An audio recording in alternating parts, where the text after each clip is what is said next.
today on... Oh, sorry, bro. I misjudged the distance a bit. It feels completely different on camera. No, it's all good. I thought I calculated the distance. I honestly didn't mean to. I don't know. Stop. Let's just start over. Are you ready? Today in this video, I'm going to complete Dark Souls 3 without dying even once. And you probably have questions like, why, what for, what's the meaning of life? Why didn't I get a beta key for CS2? The answer to all these questions is, I don't know. At some point after watching videos where people beat hard games using bananas, ice cubes, dance mats without walking, and other inhuman methods, I decided to set myself a similar goal. I didn't have any bananas and no dance mat either. So I chose a more down-to-earth, but no less easy option, to beat Dark Souls without dying even once.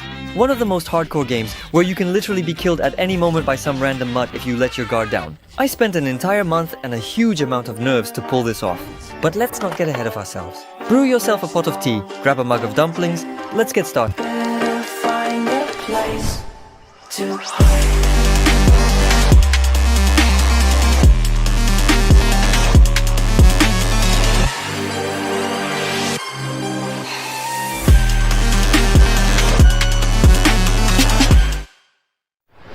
And before we dive into the main part of the video, let me explain exactly how the process of beating the game without dying will go.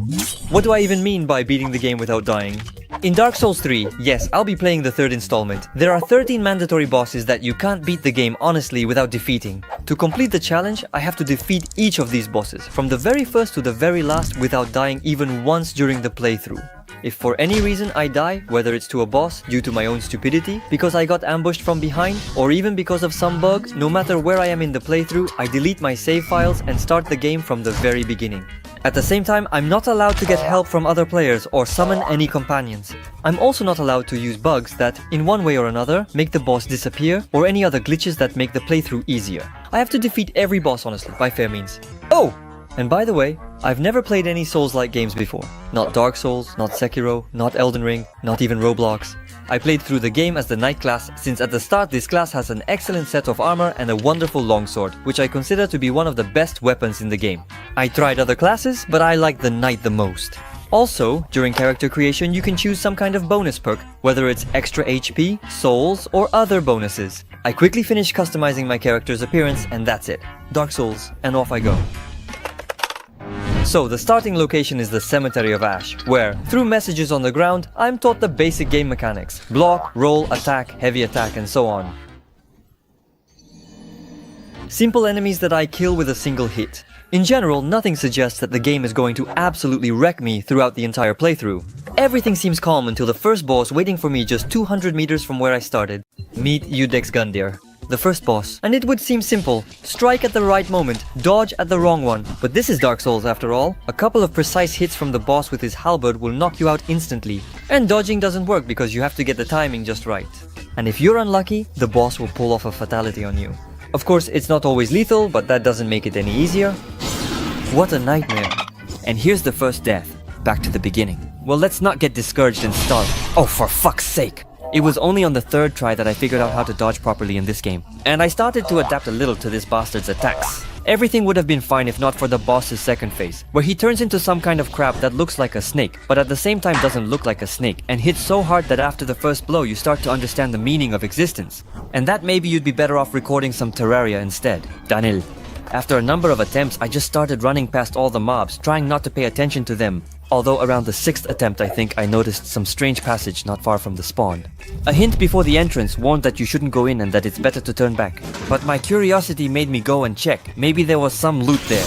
There was no loot. After dying to Gundyr for the 8th time, I decided to look up some guides online in hopes of making my path at least a little easier. Basically, while the boss is preparing for battle, you can easily manage to land 5 hits on him. And the most useful thing I got from the guides was using bombs during the boss's second phase, which I pick as a perk when creating my character. Another great thing is locking the camera onto the enemy. It helps you see the attacks better and not lose sight of the boss. There's also a parry mechanic in the game, but I found it risky and not worth it, since successful parrying requires precise timing. And if I fail to parry, I lose a ton of stamina. Plus, most likely the boss will hit me with a second attack, which can be fatal. Other than that, I just memorized Gundyr's attacks and tried to stay on his left side since it seems easier to dodge that way. I have defeated Judge Gundyr. Phew, that was harder than I thought. After defeating the boss, I head to the Firelink Shrine, where I can level up, upgrade my weapons, or buy gear.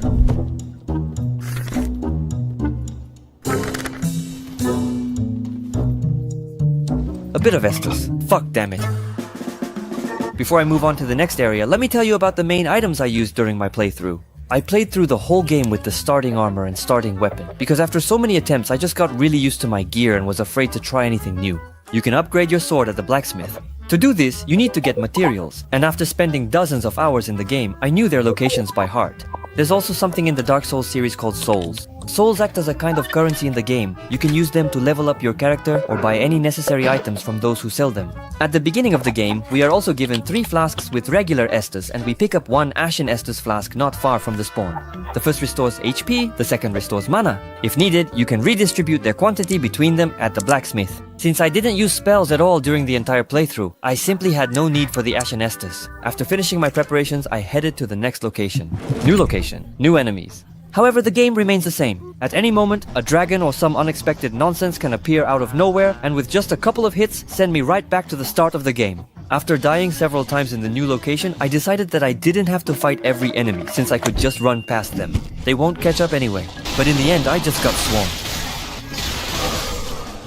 And I thought, wait, hold on dude, this isn't a speedrun, which means I can actually explore the area and pick up all sorts of goodies for myself, so it'll be much easier to fight enemies later on. And hoping to collect as many souls as possible to level up my character, I started killing that lizard from the beginning of the game. I didn't manage to do it on my first try. How come? That's just nonsense. And not on the second try either, but in the end, by the start of the game, I get an excellent starting level for my character. After spending a ton of attempts exploring the new area and losing a few nerve cells, I memorized where and how it's safer to go and where the good loot is.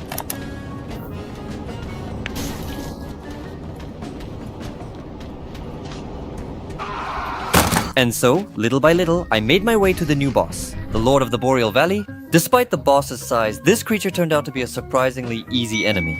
On my very first try, I almost took down all of this boss's HP. By the third attempt, I already understood its weak spots well and could see where and how to attack it. The battle strategy is so simple that you can easily defeat this boss without taking any damage. All you need to do is get under the boss's belly where its attacks can barely reach the player. After that, you need to hit him during the second phase.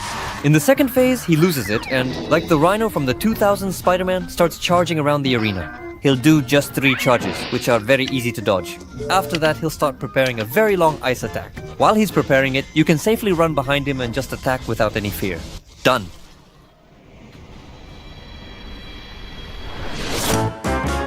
The third location for the most part is actually pretty simple. Here you can also encounter an optional but very easy boss, the Great Tree.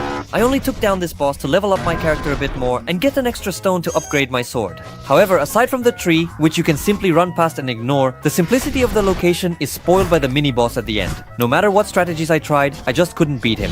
At some point, I discovered a bug where the character doesn't take any damage while opening doors or during certain animations. And having completely lost hope, I just ran right past that frosty mud. But later, I found a brilliant strategy to fight him on the internet.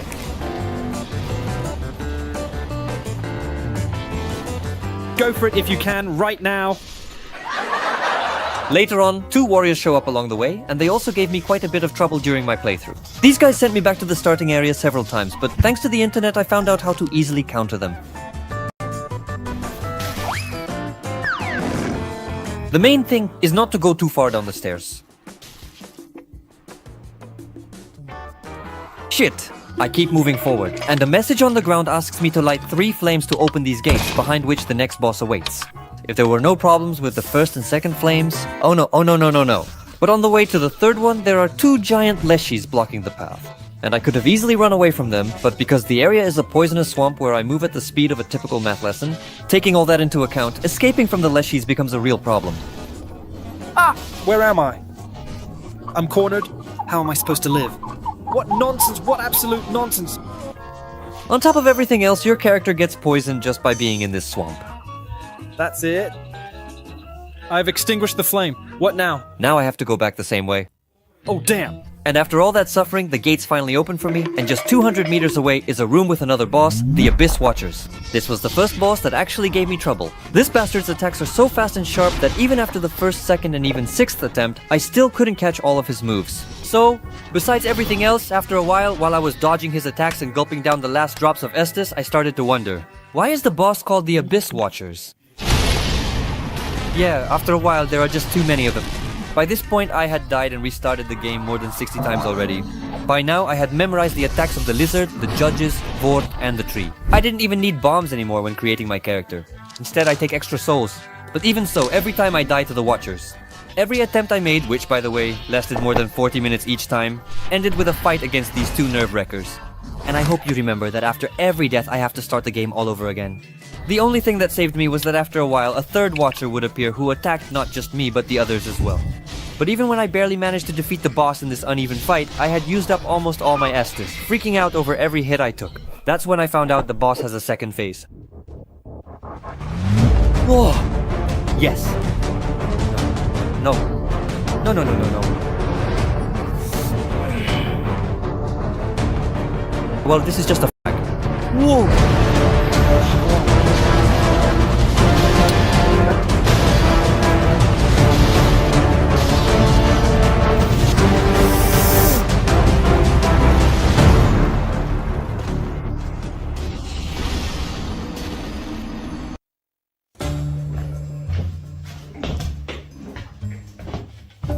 At some point, I became so incredibly irritable that after every single failed attempt, I absolutely had to cool off for at least 5 or even 10 minutes, because otherwise, I might have ended up breaking something.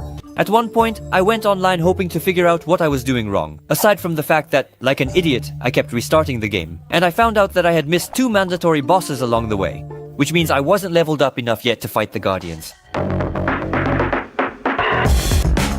One of the bosses is located on the opposite side from the Abyss Watchers in the Crystal Sages area, and this was the first boss I defeated on my very first try. That's because, unlike the other bosses, almost all of this Gandalf's attacks can be interrupted by your own attacks. And besides, if you get as close as possible to the sorcerer, you can just tank him with your entire stamina bar. But in the boss's second phase, things get a little bit more complicated. That's when the Crystal Sages start spawning their clones, and if you don't get rid of them, they'll just shoot you down with their magic. But if you stay alert and careful, even that turns out to be no big deal. I don't waste any time and immediately head to the next location to look for a new boss. On the way, I die about 5 times, have to start all over again. Well, god damn it. But in the end, I find the next boss. It's the Deacons of the Deep. The boss isn't just some big guy with a sword, but rather a bunch of cultists who don't deal much damage with their stumpy little arms. At first, I didn't even realize this was a boss fight, or what I was supposed to do to beat them, since beating up the cultists didn't seem to do anything. But if you look closely, among all of them, there's one who stands out, highlighted by a bright aura. Those are the ones you need to take out. In the second phase, the aura sticks to one serious-looking guy, who will be surrounded by less serious, but no less dangerous guys. You have to hit them all. Because if you don't kill the guys around him, they'll cast spells and you'll turn into a statue. And that's basically game over. The boss is incredibly easy. And if you're careful, don't let yourself get surrounded, and react to the spells in time, you can easily beat the boss without dying. Once again, I have returned to take my revenge. For every life lost. For every lost save. For every time I was forced to begin anew. Prepare yourself. In this battle, only one will survive.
Yes.